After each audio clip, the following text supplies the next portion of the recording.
A ver, bueno, buenos días otra vez. Creo que hemos estado desde temprano.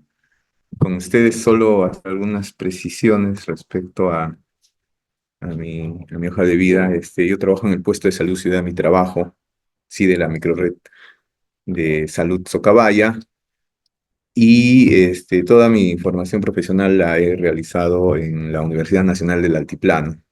Sí, siempre se confunden, pero se van a molestar mis compañeras de Puno si no hago esa precisión. ¿Sí? He hecho los estudios de pregrado, de posgrado y de especialidad allá en mi región Puno. A ver, hoy vamos a eh, tocar el siguiente tema, que es el marco ético del secreto profesional en los profesionales de la salud. Como le comentaba a Scott en la mañana, he tenido que poco arreglar o incrementar a esta presentación como más o menos 3 veces, porque creo que, perdón, a lo largo de estas 2 jornadas ya hemos recibido bastante respecto a los principios, ¿no? Entonces, hacer esta precisión que el marco ético del secreto profesional está fundamentado en el marco, perdón, en los principios bioéticos que dirigen mm, el ejercicio profesional de todas las personas que ejercemos, para la redundancia, las profesiones en salud. Entonces, me voy a centrar básicamente en el secreto profesional en sí, porque repito, ya hemos, creo, ido recibiendo todos los ponentes, porque de hecho es un curso de ética y responsabilidad social, han ido incidiendo bastante y creo que ya nos está quedando muy claro el tema de los principios bioéticos, ¿no? De los que incluso desde el pregrado los hemos ido aprendiendo. Entonces,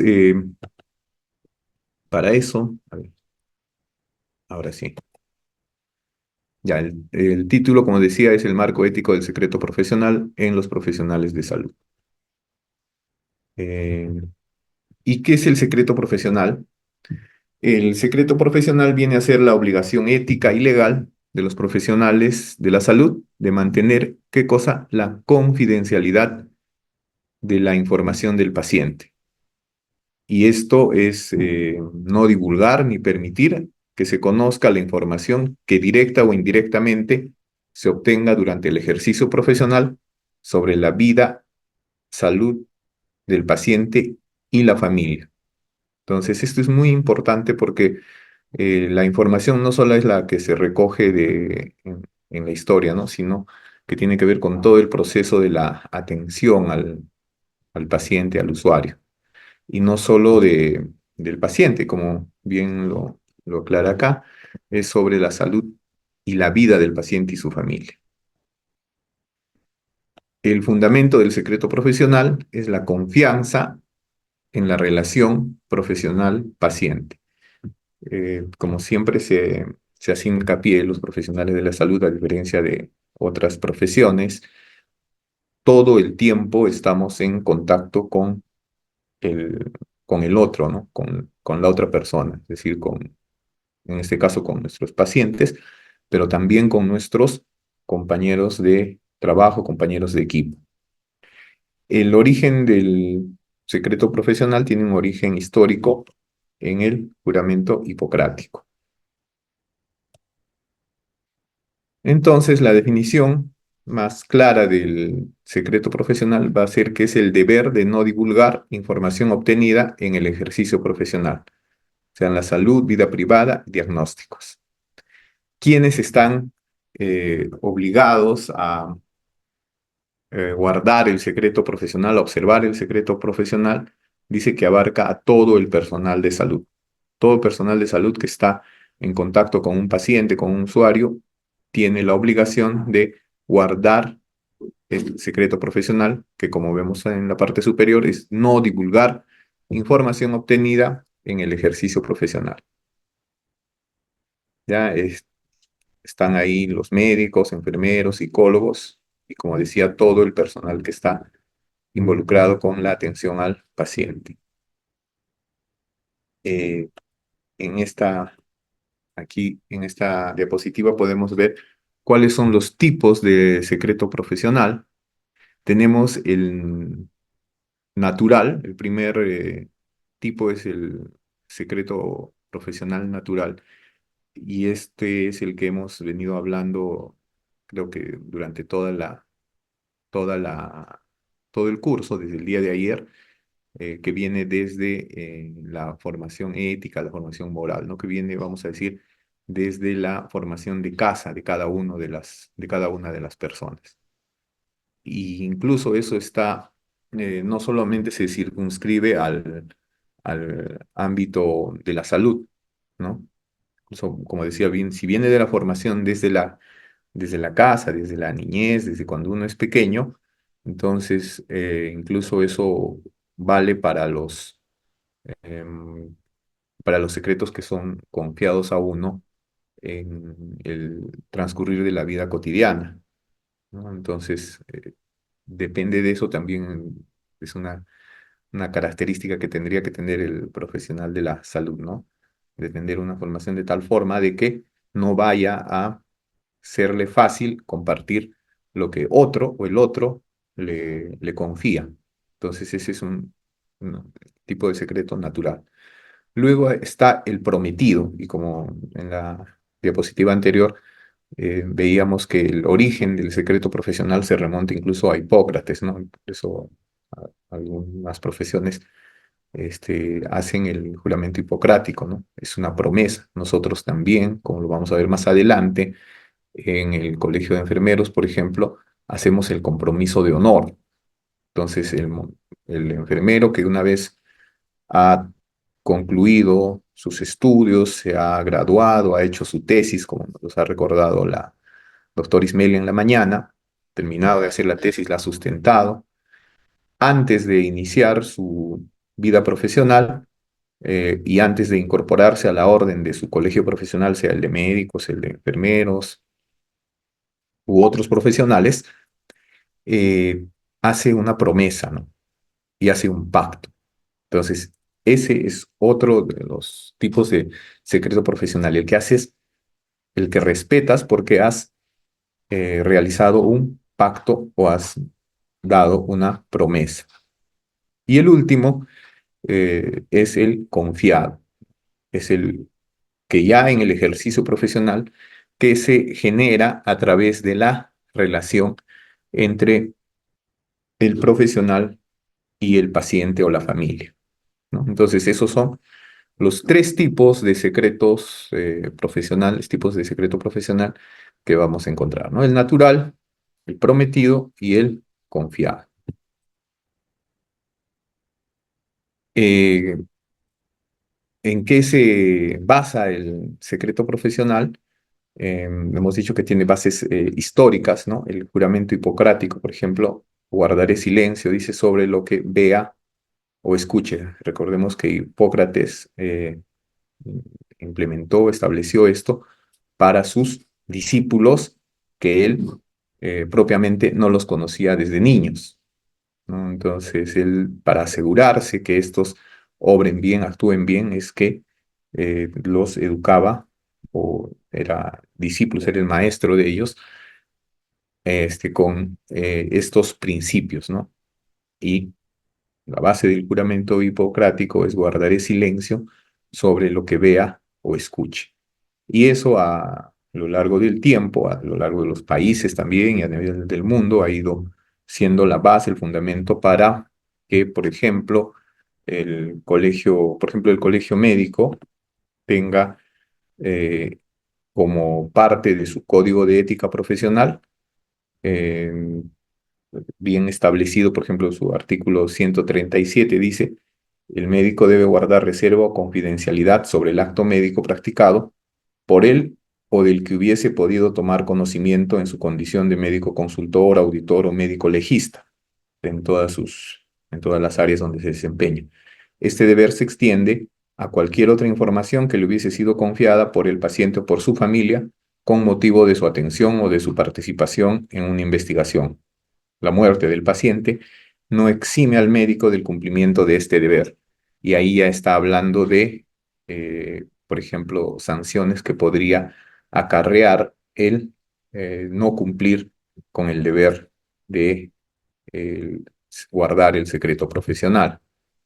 Los enfermeros también tenemos, ahí está nuestro código de ética y deontología, y como decía hace un momento, antes de ser incorporados a la orden del Colegio de Enfermeros del Perú, una vez que hemos hecho el curso de inducción a los nuevos colegiados y al día siguiente hacemos la ceremonia de incorporación a la orden, cuando luego de la juramentación, eh, los enfermeros y enfermeras, y si hay en el auditorio, creo que la mayoría son enfermeros, recuerden por favor ese día que hicieron ese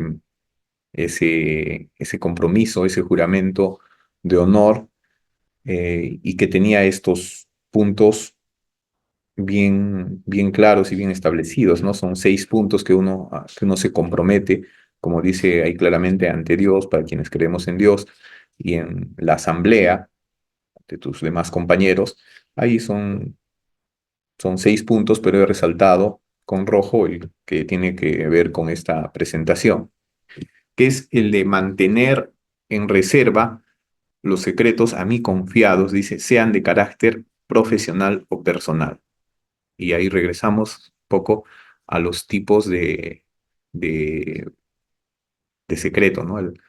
Este que es el secreto, el tipo que viene desde la formación de la casa, el que viene desde tu formación eh, ya natural, ¿no?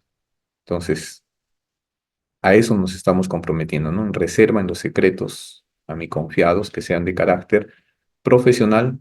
Ya lo hemos visto también incluso con la presentación de la colega anterior, que ha sido muy clara, muy didáctica, este, en- respecto a lo profesional, pero también en lo personal. Entonces, como vemos, especialmente las profesiones más importantes de la salud y las que estamos en contacto permanente con los pacientes, con las familias, otras profesiones también que son parte de nuestro equipo de salud, tienen este compromiso de honor. La Constitución también de nuestro país, la Ley de Leyes, en el artículo 2, eh, habla sobre el derecho a la intimidad. Miren qué es el artículo 2, ¿no? El artículo 1 normalmente es el más importante, ¿no? Que es el derecho a la vida. El artículo 2 de nuestra Constitución establece el derecho a la intimidad, es decir, el derecho que, que protege la vida personal y familiar de los ciudadanos, así también como el secreto de sus comunicaciones. La protección de la intimidad de la vida personal y familiar no puede ser revelada sin el consentimiento de la persona. Entonces, miren, está en las normas que regulan el comportamiento de los profesionales de la salud, está en nuestra Constitución, que es la ley de leyes, es el contrato social por el que nosotros, todos los ciudadanos, nos regimos y nos desenvolvemos, y también eh, como parte de las normas está en la Ley General de Salud, ¿no? Por ejemplo, en la Ley General de Salud que todos deberíamos conocer, la parte de confidencialidad que dice, bueno, dice lo siguiente: el consentimiento del paciente es necesario para tratar sus datos personales. No, ahora que ya el día de ayer incluso hemos visto el tema de inteligencia artificial, de informática y de todo, ahora los datos son cada vez más accesibles, ¿no? Antes era imposible, por ejemplo, saber si alguien había recibido, por ejemplo, una vacuna, ¿no? En otra región.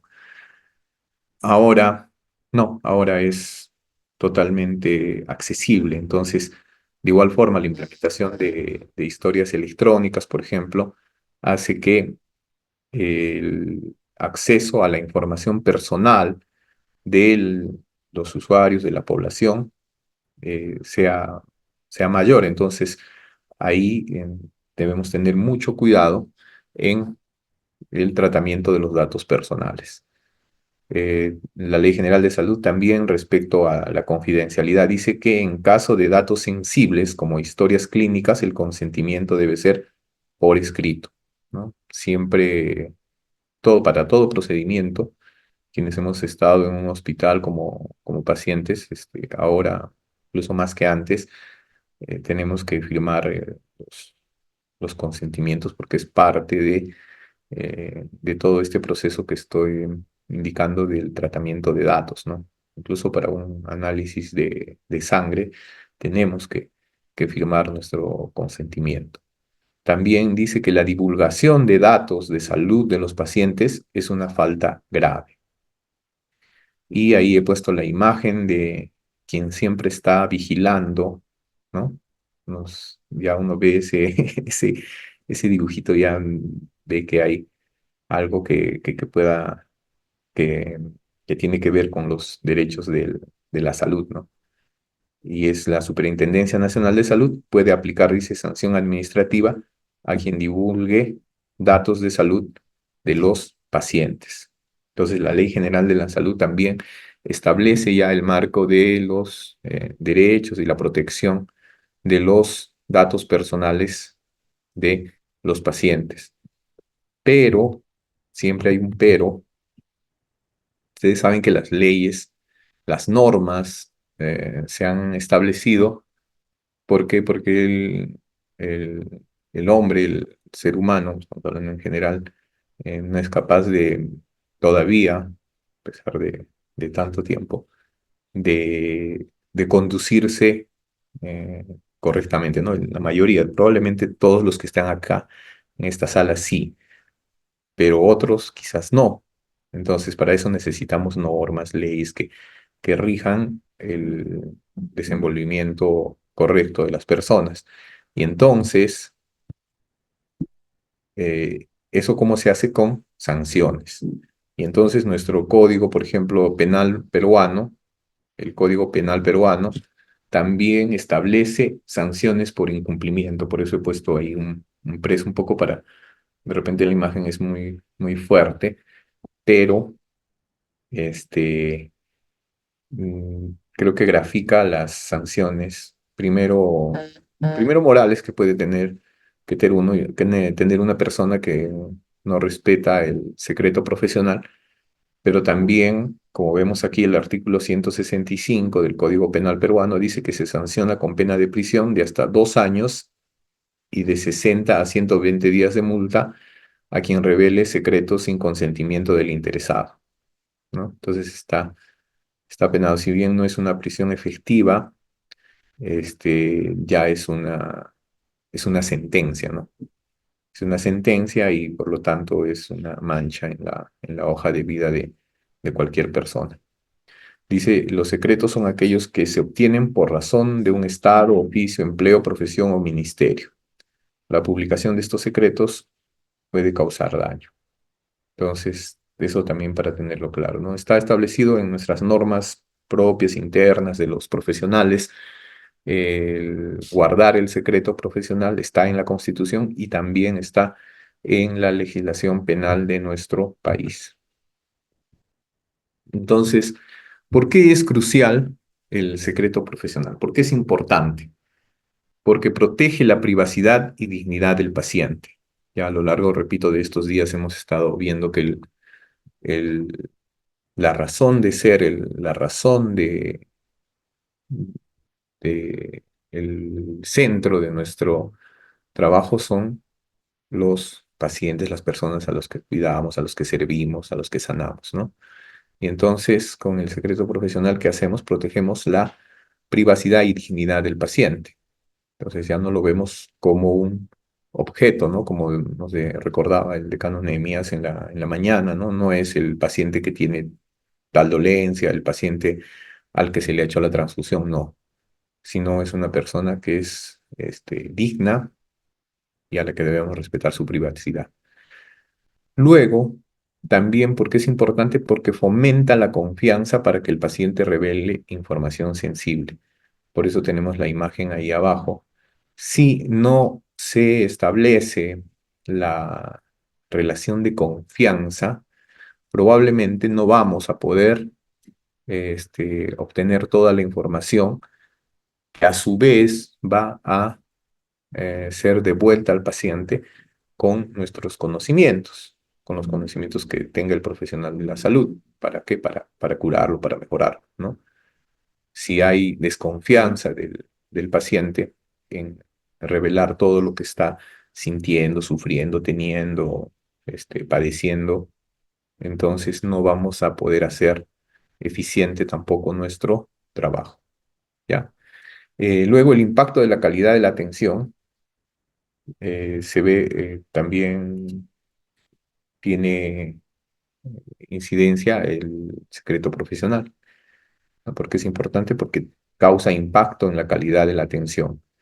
Sin confianza, el diagnóstico puede ser incompleto, lo que decía hace un momento, ¿no? Sin confianza no vamos a poder, sin establecer ese lazo de confianza con el paciente, no vamos a poder tener una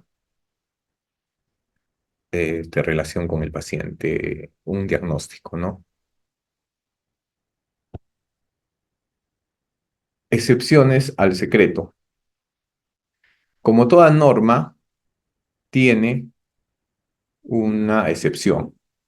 Y en este caso, hay algunas excepciones que se establecen para poder revelar el secreto profesional. El, por ejemplo, el consentimiento expreso del paciente, ¿no? Si el paciente, no sé, por algún motivo por ejemplo, de una investigación como nos lo recordaba la doctora Ismeli en la mañana, ¿no? Hay investigaciones en las que hay pacientes que se realizan con pacientes y con bien máximo bien de todos, ¿no? El de la salud pública. Entonces se les pide a los pacientes, por ejemplo, participar de una investigación. Entonces ese consentimiento tiene que ser expreso por el paciente. Luego, por una orden judicial o legal. O sea, un juez puede pedir, sí, ¿no? Que el paciente o que lo que esté ocurriendo con la persona que se está atendiendo sea revelado para un procedimiento, por ejemplo, en el campo judicial, por ejemplo, de casos de abuso o delitos. Luego, otra excepción al secreto es el riesgo inminente para la salud pública, ¿no? Enfermedades contagiosas, enfermedades graves. Lo vamos a ver un poquito más adelante. Luego, el beneficio del paciente en emergencias médicas, por ejemplo, ¿no? Entonces, en estos casos, o sea, es cuando se puede revelar el secreto profesional. En casos prácticos, bueno, vamos a ver algunos casos. El caso uno, por ejemplo, lo que veíamos en la parte, mm, el riesgo inminente para la salud pública, por ejemplo, enfermedad de declaración obligatoria, ¿no? Los casos de tuberculosis, por ejemplo. Se notifica sin identificar al paciente. Sin embargo, el personal de salud sabe que pacientes que está con, por ejemplo, tuberculosis. Como decíamos en la diapositiva anterior también, el caso 2, el caso de violencia o abuso, ¿no? La obligación de denunciar para proteger a la víctima.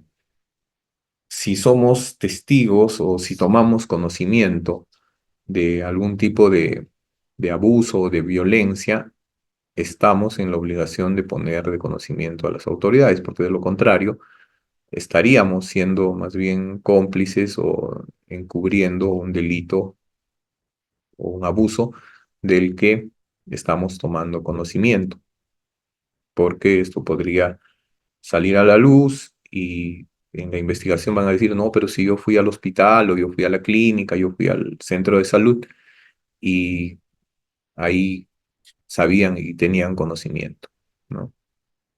de lo que estaba ocurriendo. Entonces ahí no es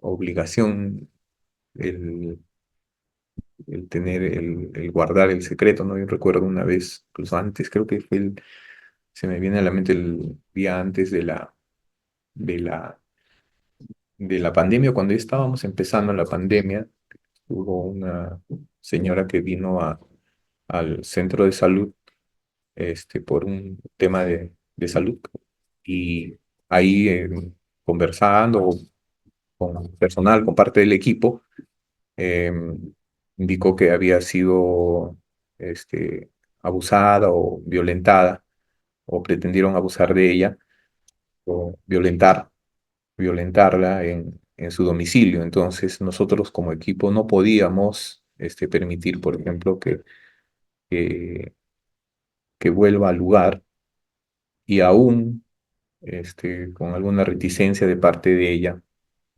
tuvimos que conversar para proteger a ella y a sus hijas, a sus hijitas, para que pueda denunciar, ¿no? Entonces ahí, como decía la mañana también, veíamos el tema de los dilemas éticos, ¿no? Cómo hasta dónde podemos este, mm, romper el secreto profesional, o guardarnos eso, o hacernos de la vista gorda y decir, bueno, es su problema, sabiendo que la persona está en riesgo.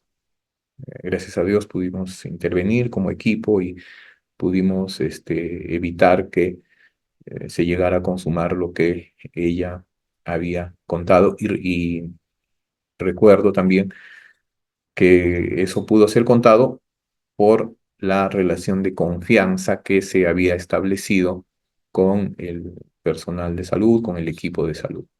Entonces, en ese caso, por ejemplo, eh, es un ejemplo práctico en el que por violencia o abuso se puede romper el secreto, teniendo como fin este, último el bienestar propiamente de la paciente, de la familia en este caso.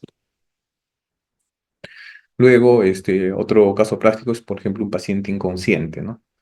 Revelar datos a los familiares para tratamiento. De repente el paciente está inconsciente, pero no, la familia no tenía conocimiento de algún tema de salud de la persona, pero esto depende de tratamiento que se le vaya a dar. Entonces, en ese caso, como en el anterior, cuando el fin último es el bienestar de la persona, se puede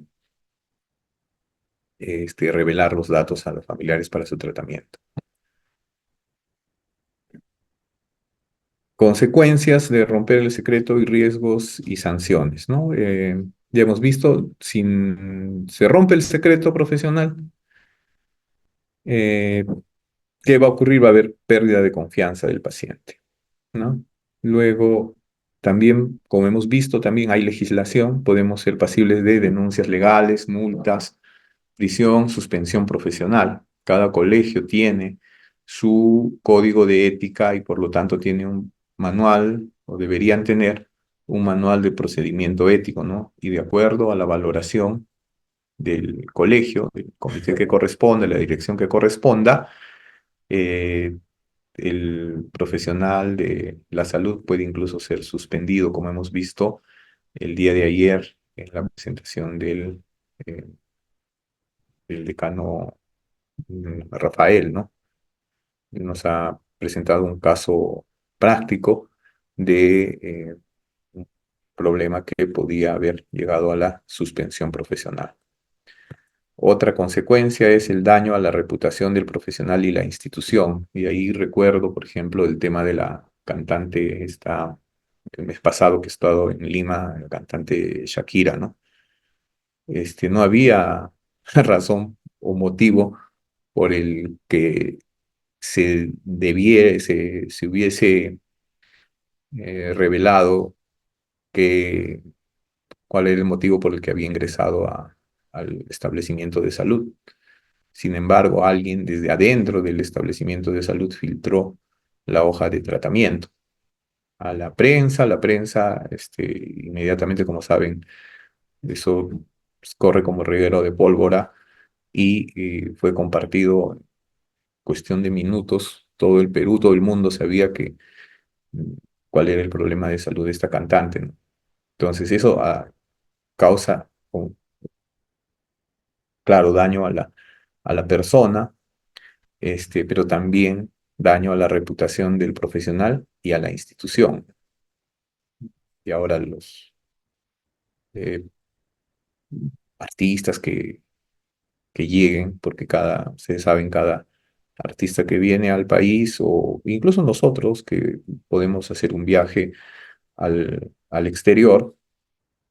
Cuando hacemos un viaje al exterior, debemos tener un seguro de salud, ¿no?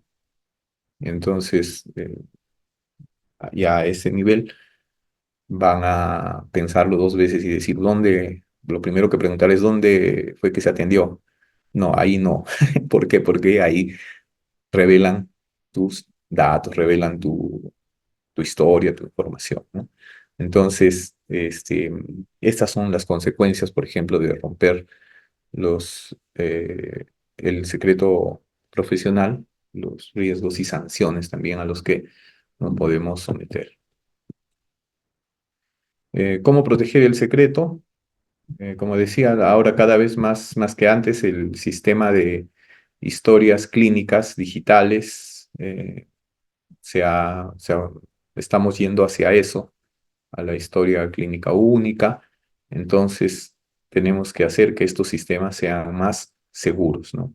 Los digitales y los físicos también. El otro día estaba escuchando en las noticias que había una señora que no podía cobrar un seguro, y eso ha ocurrido aquí en Arequipa, cobrar un seguro, cobrar una indemnización, porque la historia clínica de su caso se había extraviado en un hospital. Entonces, si se ha extraviado es que la historia probablemente está en manos de quien no debería estar. Entonces, las instituciones deben garantizar que los sistemas, tanto digitales como físicos, sean seguros. Evitar discutir casos en público, y eso ocurre creo que más en los hospitales, también en los establecimientos de salud del primer nivel, eh, en el que parte de la conversación casi cotidiana, porque valgan verdades, los profesionales de salud estamos casi la mayor parte del tiempo más en nuestro trabajo que en nuestra casa, entonces temas de conversación son a veces el trabajo, lo que no debería ocurrir, ¿no? No debería tener esos tiempos, digamos, el almuerzo u otro espacio para conversar de otras cosas, así también lleva la mente hacia otros lados. Pero ocurre que van discutiendo de casos en público y de repente por ahí está un vecino o alguien que conoce a la persona y va a enterarse sin querer o queriendo de lo que está ocurriendo con la otra persona. Entonces, mejor para proteger el secreto profesional, evitar discutir casos en público. Luego, obtener consentimiento informado para cualquier divulgación. Como decía hace un momento, respecto a las investigaciones, por ejemplo, en las que participan pacientes, siempre tiene que estar el consentimiento informado, ¿no? Y incluso para investigaciones, entre comillas, inocuas, ¿no? Que no podrían hacerle daño, ya las universidades, siempre están pidiendo que tengan el consentimiento informado, ¿ya? Capacitar al personal auxiliar en confidencialidad. Todo el personal, desde el personal auxiliar hasta el personal profesional, tendría que estar capacitado en confidencialidad. Y por eso este tema es muy importante. Lo he querido, les he dicho, está cambiando como tres veces ya un poco porque quería ver un poco la parte más práctica, ¿no? Porque ya tenemos el marco eh, de los principios éticos bioéticos. Finalmente, una conclusión y reflexión, el secreto profesional es un pilar ético y legal en la salud. Eso tenemos que tenerlo muy claro, luego de que el equilibrio entre confidencialidad y excepciones justificadas tiene que ser establecido, ¿no? Y para eso está el criterio. Hay leyes, normas, justo ahí estamos país ahora, caso de una historia clínica que fue eh, llevada por la paciente, ¿no? Entonces, ¿hasta dónde es que uno puede llevarse la historia clínica de un establecimiento de salud y hasta dónde también eso repercute en la población, ¿no? En la comunidad? Y ahí tiene que ver la trascendencia, ¿no? Por eso son las excepciones justificadas. Y el compromiso de todos tendría que ser proteger la intimidad del paciente como prioridad. Entonces regresamos un poco hacia cuando empezamos esta presentación, ¿no? El secreto profesional es guardar la intimidad del paciente y esa tiene o tendría que ser nuestra prioridad. Por eso está ahí la imagen del corazón con las dos manos del paciente con el personal de salud en una relación de confianza. Y hemos visto todo lo que repercute eso en bien de el mismo paciente. Bueno, muchas gracias. Yo quería compartir eso con ustedes en el tema que me ha tocado exponer, disertar esta mañana. Si hay alguna pregunta, algún comentario, por favor, estoy atento. Y bueno, continuamos el curso ahora. Pero si hay algún comentario, algo, ya saben, el chat está habilitado y pueden levantar la mano también.